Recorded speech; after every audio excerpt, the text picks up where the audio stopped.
He was particularly obsessed with one movie, The Wizard of Oz.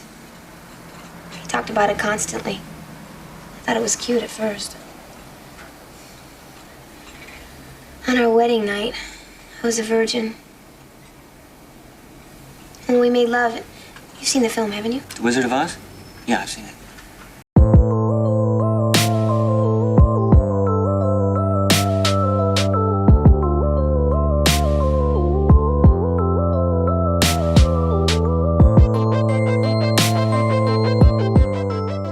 After Hours is the film that came out in 1985 that's directed by the legendary Martin Scorsese.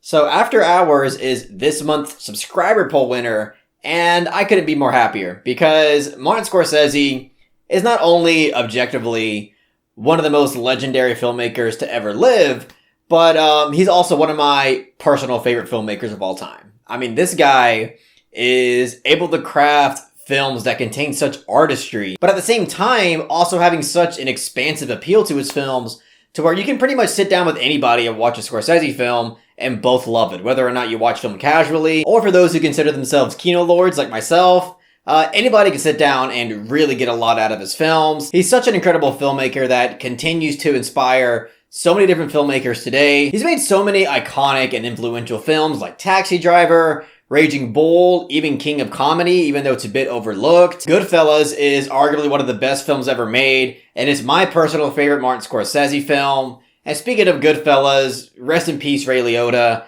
I was genuinely sad when I heard the news. I don't really get too sad over celebrity deaths, but this one really hit me hard because Goodfellas is such a special film to me, and Ray Liotta embodied that role incredibly, and overall, just from what I've heard from other directors and actors, he was an incredibly genuine and humble person, and it sucks that I have to live my life now knowing that he is no longer with us.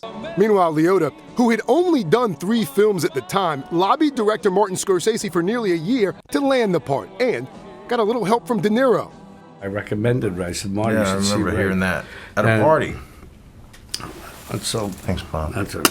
But finally getting to After Hours, this is the film that I've been wanting to see for quite some time because a lot like some of his other films that are quite overlooked, like I mentioned, King of Comedy, and also Silence, which is my second favorite Scorsese film, incredibly overlooked movie in my opinion. After Hours is a film that has gotten a lot of praise despite it being overlooked, and for that reason, I was incredibly excited to finally watch this film, and after seeing it, yeah, I think it lives up to all the praise that it's been getting ever since its release. This film has Scorsese's fingerprints all over it. First of all, it takes place in New York City. We all know that Scorsese just loves capturing the city life of New York City.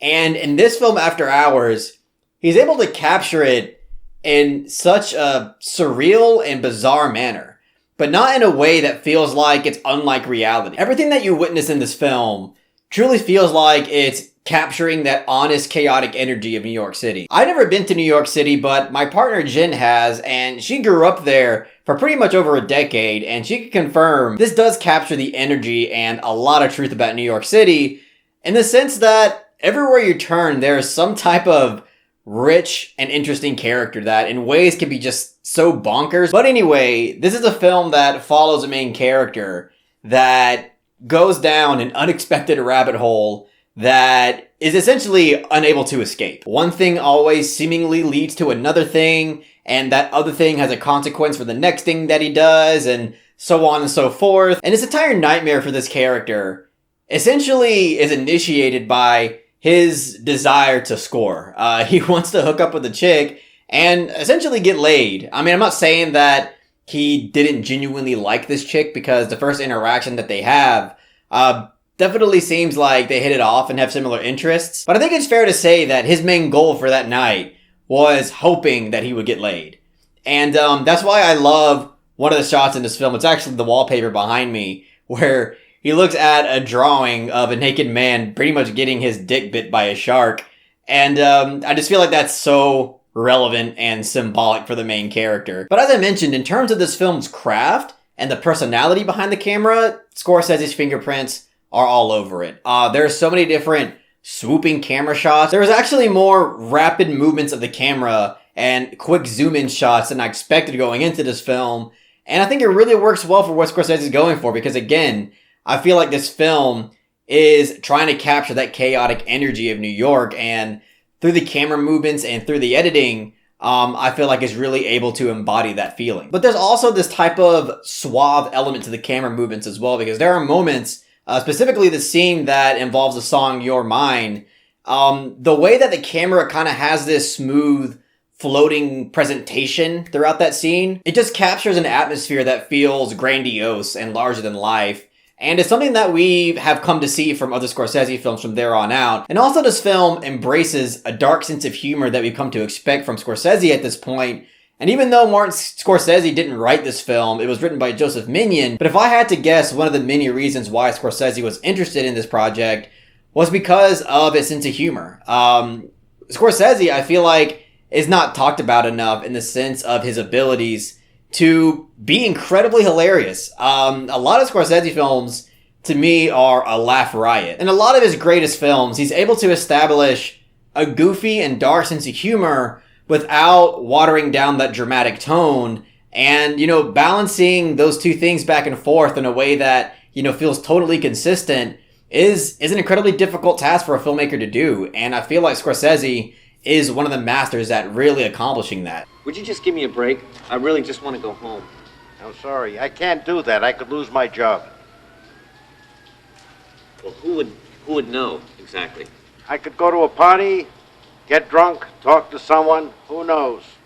Would you just give me a goddamn token? No, goddammit, I cannot give you a token. And the reason why I mentioned that this film does express a sense of surrealism is because of the type of bizarre situations that the main character gets himself into. I mean, there's a central situation in this film where the main character is being chased by an angry mob that's led by a functioning ice cream truck. But it's also able to express a surrealist attitude through the lighting and the incorporation of strange objects throughout the film, whether it be the incorporation of the plaster of a Paris bagel and cream cheese paperweight, or the incorporation of this screaming man statuette that I feel like embodies an inner feeling that the main character has throughout the entire film. But one other thing about this film that I highly appreciated was, as I mentioned, it does have this ability to embody the type of chaotic nature that is present in New York City. But even though this film clearly demonstrates that there's this intense level of chaos within the city, it also, in many different ways, shows how interconnected everything seems to be. Because chaos is still some type of sequence of cause and effect,